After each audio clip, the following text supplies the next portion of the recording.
ಏನು ಕೇಳಿದ್ರಿ ಚಿಕ್ಕವರಿದ್ದಾಗ ನೀವು ಅವ್ರಿಗೆ? ಧ್ರುವ ಅವ್ರಿಗೆ ನಾನು ತುಳಸಿ ಪೂಜೆ ಮಾಡ್ತಾ ಇದ್ದೆ. ಅವನು ಬಂದು ನಿಂತ್ಕೊಂಡ ಸಿಕ್ಕವನಾದ್ದ. ನಾ ಪೂಜೆ ಮಾಡಿಬಿಟ್ಟು ನಾನು ಒಂದು ಹೇಳ್ತೀನಿ ಹೇಳ್ತೇನೆ ಅಂದ. ನಾನು ವಯಸ್ಸಾದ್ಮೇಲೆ ಒಂದು ಹೆಲ್ಪ್ ಕೇಳ್ತೀನಿ, ಅದು ಮಾಡ್ತೇನೋ ಅಂದೆ. ನಾ ವಯಸ್ಸಾದ್ಮೇಲೆ ಅಂತಂದು ಹೆಲ್ಪ್ ಮಾಡ್ಬೇಕಣ್ಣ ಅಂದೆ. ನಿಮಗೆ ವಯಸ್ಸಾದಾಗ? ಮಾಡ್ತೀನಿ.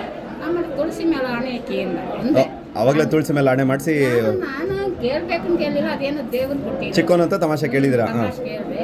ಅವನು ತುಳಸಿ ಮೇಲೆ ಆಣೆ ಇಟ್ಬಿಟ್ಟ. ಅವನು ಮರ್ಯಾದೆನ ಹೀಗೆ ನನಗೆ ಆ ಸತ್ಯನ ತಿರುಗಿಸ್ಕೊಟ್ಟ. ಏನು ಕೇಳಿದ್ರಿ? ನಾನು ನನಗೆ ಏನಾನು ಹೆಲ್ಪ್ ಮಾಡು ಅಂದಷ್ಟೇ. ಇವಾಗ ಬಂದು ಹಣ ಕೇಳಿದೆ. ಸ್ವಲ್ಪ ನಮ್ಗೆ ತೊಂದರೆ ಇತ್ತು. ಒಂದು ಮನೆ ತಗೊಂಡ್ರು ನನ್ನ ಮಗಳು. ಅದಕ್ಕೆ ಪತ್ರ ಮಾಡ್ಸಕ್ಕೆ ಮನೆ ರಿಜಿಸ್ಟ್ರೇಷನ್ಗೆ ಅದಕ್ಕೆಲ್ಲ ಸಹಾಯ ಮಾಡಿದ್ದಾರೆ. 2 ಲಕ್ಷ ಸಾಲ ಮಾತು ಉಳಿಸ್ಕೊಂಡಿದ್ದಾರೆ. ಅದನ್ನೇ ಆ ವಯಸ್ಸಲ್ಲಿ ಕೊಟ್ಟಿದ್ದ ಮಾತು ಇವಾಗ ಉಳಿಸ್ಕೊಂಡಿದ್ದಾರೆ ನೆನಪಲ್ಲಿ ಇಟ್ಕೊಂಡು. ಒಂಥರ ಭಯ, ಹೆಂಗೆ ಕೇಳೋದು ಇಷ್ಟೊಂದು ಕಾಸು? ನಾನು ಸ್ವಲ್ಪ ಕಾಸು ಕೊಡ್ಬೇಕು ಕಣೋ ಅಂದೆ. ಹೌದಾ, ಎಷ್ಟಮ್ಮ?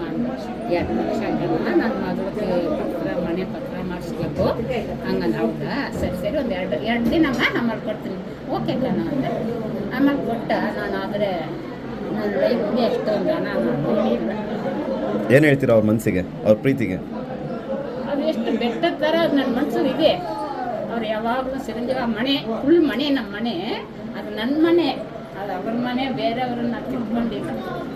ಫ್ಯಾಮಿಲಿ ನನ್ನ ಮನೆಯಿಂದ ನಾನು ಹೇಳ್ತೀನಿ ಎಲ್ಲಿನೇ. ಅವರು ಚಿರಂಜೀವಿಯಾಗಿ ಯಾವಾಗಲೂ ಬೆಟ್ಟಾಗ್ತಾರ. ಅದು ನಮ್ಮ ಕುಟುಂಬ ಚೆನ್ನಾಗಿ ಎಲ್ಲರೂ ಆರೋಗ್ಯ ಈಶ್ವರಿದವರು ಚೆನ್ನಾಗಿರಬೇಕು. ಆ ದೇವರ ಆಂಜನೇಯರನ್ನ ಬೇಡ್ತಾ ಇದ್ದೀನಿ. ಎಲ್ಲಿ ದೇವಸ್ಥಾನಕ್ಕೆ ಹೋದ್ರು ಆ ಮನೆ ನಾನೇ ಒಂದು ಅನ್ನ ತಿಂದಿದ್ದು ಮನೆ ಚೆನ್ನಾಗಿರಬೇಕು.